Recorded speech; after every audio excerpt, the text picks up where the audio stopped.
Vincent de Paul, a heart that touched countless hearts.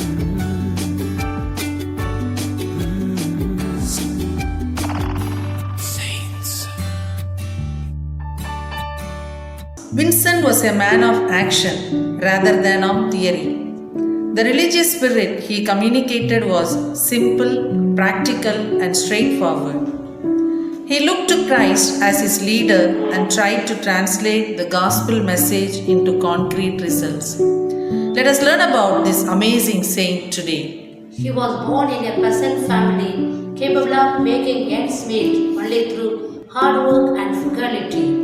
Vincent had to take the cattle to pasture, the sheep, the cow, and the pigs. He did this every day barefoot and with humble provisions. His parents recognized that he was clever and creative and sacrificed to send him to school. His first formal education was provided by the Franciscans. He did so well. He was hired to tutor the children of a nearby wealthy Gandhi family. The assignment taught him a principle for his future work: evangelize the rich and direct them to serve the poor. At age 19, he was ordained a priest and headed to Rome to complete his education.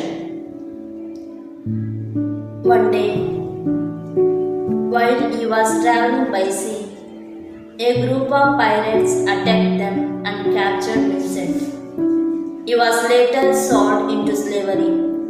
Eventually, in time, Vincent was able to convince his master.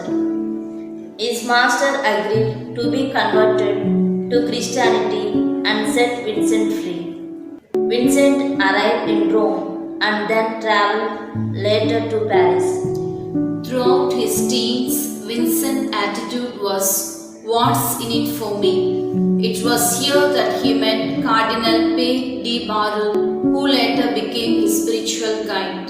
In Paris, Vincent came under him, who gradually caused him to see that helping others was more important than helping himself.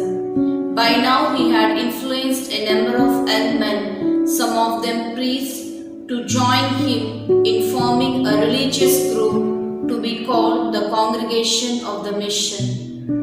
Members obligated themselves to pattern their lives on Christ, to take the gospel to the rural poor, and to help educate priests in their practical duties. The priest mainly conducted parish missions, preaching and hearing confessions. He became a chaplain to the Count of Guinea and was placed in charge of distributing money to the deserving poor. From that point forward, he spent his life preaching missions and providing relief to the poor. Vincent went to many places to visit the sick, the elderly, and the poor.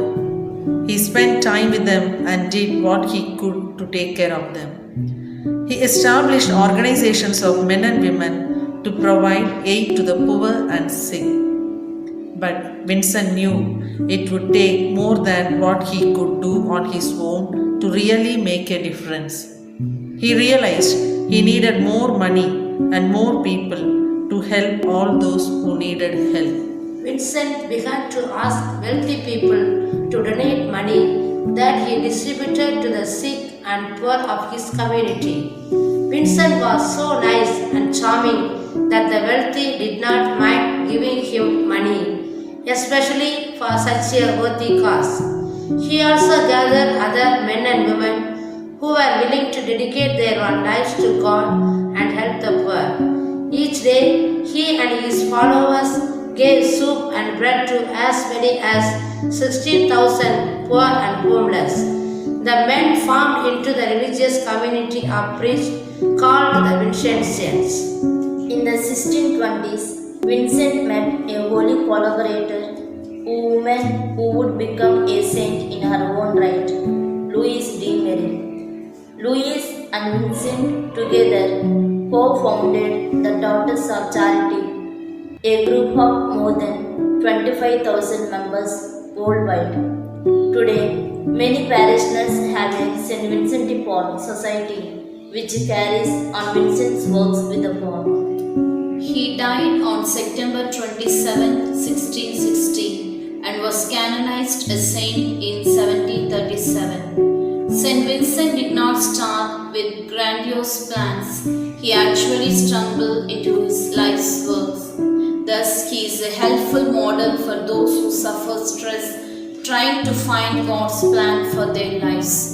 Saint Vincent's life was a perfect example of how deep compassion can change our lives and communities.